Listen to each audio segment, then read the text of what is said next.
ಹಿನ್ನೆಲೆಯಲ್ಲಿ ದೇವಿ ಎರಡನೇ ದಿನ ಬ್ರಹ್ಮಚಾರಿಣಿ ವೇಷದಲ್ಲಿ ಅವತರಿಸಿದ್ರು. ಈ ಹಿನ್ನೆಲೆಯಲ್ಲಿ ದೇವಿಯ ಬಗ್ಗೆ ವಿಶೇಷವಾದ ಪ್ರವಚನವನ್ನ ನೀಡಿದ್ದಾರೆ ಶ್ರೀಗಳಾದ ಶತಸ್ಥಲ ಬ್ರಹ್ಮ ರಾಜೇಶ್ವರ ಶಿವಾಚಾರ್ಯರು. ಬ್ರಹ್ಮಚಾರಿಣಿ ದೇವಿಯ ವಿಶೇಷವಾದ ಉಪನ್ಯಾಸ ಜೊತೆ ಪ್ರವಚನವನ್ನ ನೀಡಿದ್ದಾರೆ. ಏನ್ ಹೇಳಿದ್ದಾರೆ ನೋಡ್ಕೊಂಬನ್ನಿ.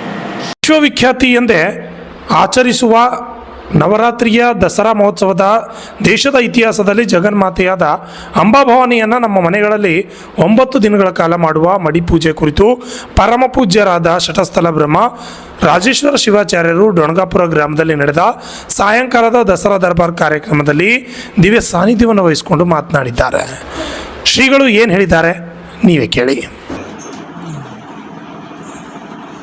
ಆ ಮಾಯೆ ಲೌಕಿಕ ವ್ಯವಹಾರಗಳನ್ನು ಜೋಡಿಸ್ಕೊಳ್ಳೋದು, ಭೌತಿಕ ಬದುಕನ್ನು ಜೋಡಿಸ್ತದ. ಆದರೆ ಮಹಾಮಾಯೆ ಇವೆಲ್ಲವನ್ನು ಮೀರಿರ್ತದ. ಅಂತಹ ಮೀರಿರತಕ್ಕಂತಹ ಮಾಯೆನೇ ಅದು ಯಾವುದು ಅಂತಂದ್ರೆ ಜಗನ್ಮಾತಾ ಭವಾನಿ, ಐಂಕಾರಿ ಸರಸ್ವತಿ, ಧೀಂಕಾರಿ ಲಕ್ಷ್ಮಿ, ಕ್ಲೀಂಕಾರಿ ಕಾಳಿಕ. ಈ 3 ದೈವತೆಗಳು ಒಂದೇ ದೇಹದಲ್ಲಿ ಒಂದೇ ಸ್ವರೂಪದಲ್ಲಿ ಅದು ಪ್ರಪಂಚದ ವ್ಯಾಪ್ತಿಯಾಗಿ ನಿಂತ ದೈವತ. ಅಂತಹ ಸುಂದರವಾಗಿರ್ತಕ್ಕಂತಹ ಶಕ್ತಿ. ಅದಕ್ಕೆ ಶಿವನು ಹೇಳ್ತಾನೆ, ಎಲ್ಲರೂ ಕೂಡಿ ಪ್ರಾರ್ಥನೆಯನ್ನು ಮಾಡಬೇಕು ಅಂತಂದ್ರೆ ಯಾವ ಸೃಷ್ಟಿಯನ್ನ ನಿರ್ಮಾಣ ಮಾಡುವ ಸಂದರ್ಭದಲ್ಲಿ ಒಂದು ಶಬ್ದ ಬಂದಿದೆ. ಆ ಶಬ್ದನೇ ಯಾವುದು ಅಂತಂದ್ರೆ ಜಗತ್ತದ, ಅದು ಏಕಮೇವ ಶಬ್ದ. ಎಂದೂ ಕೂಡ ಈ ಜಗತ್ತು ಶೂನ್ಯವಾದರೂ ಕೂಡ ಅದು ಮಾತ್ರ ಶಾಶ್ವತವಾಗಿರುತ್ತದ. ಅದನ್ನೇ ಯಾವುದು ಅಂತಂದ್ರೆ ಅದು ಮಾತಾ. ಶ್ರೀ ರೀಂ ಕ್ಲೀಂ ಅನಂತ.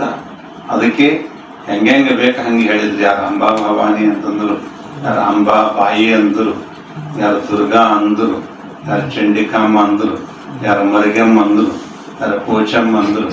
ಯಾರು ಏನು ಬೇಕು ಅವರವರ ನಡತೆ ತಕ್ಕಂತೆ, ಅವರವರ ಅಪೇಕ್ಷೆ ತಕ್ಕಂತೆ ಅದಕ್ಕೆ ಕರೆದ್ರು. ಅದು ಯಾವುದು ಅಂತಂದ್ರೆ ಅದು ಮಹಾಮಾಯೆ.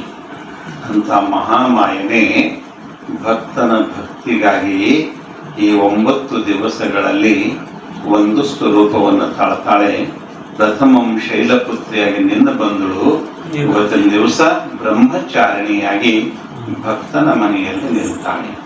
ಏನದು ಬ್ರಹ್ಮಚಾರಿಣಿ ಅಂತಂದ್ರೆ ನಾವು ಮಾಡತಕ್ಕಂತಹದೆಲ್ಲವೂ ಕೂಡ ಪವಿತ್ರವಾಗಿರತಕ್ಕಂತಹ ವ್ರತ, ಪವಿತ್ರವಾದಂತಹ ಅನುಷ್ಠಾನ, ಪವಿತ್ರವಾದಂತಹ ಬದುಕು, ಪವಿತ್ರವಾಗಿರತಕ್ಕಂತಹ ಜೀವನವನ್ನು ನಿರ್ಮಾಣ ಮಾಡತಕ್ಕಂತಹ ಕಾರ್ಯನೇ ಇದಾಗಿರುತ್ತದೆ. ಇಂತಹ ಒಂದು ಸುಂದರವಾಗಿರತಕ್ಕಂತಹ ಕಾರ್ಯ ಅದು ಯಾವುದಂದ್ರೆ ಮಾತಾ ಭವಾನಿ. ಹೀಗಾಗಿ ಮಂಜುನಾಥ್, RJ32 ಕನ್ನಡ ನ್ಯೂಸ್, ಬಾಲ್ಕಿ.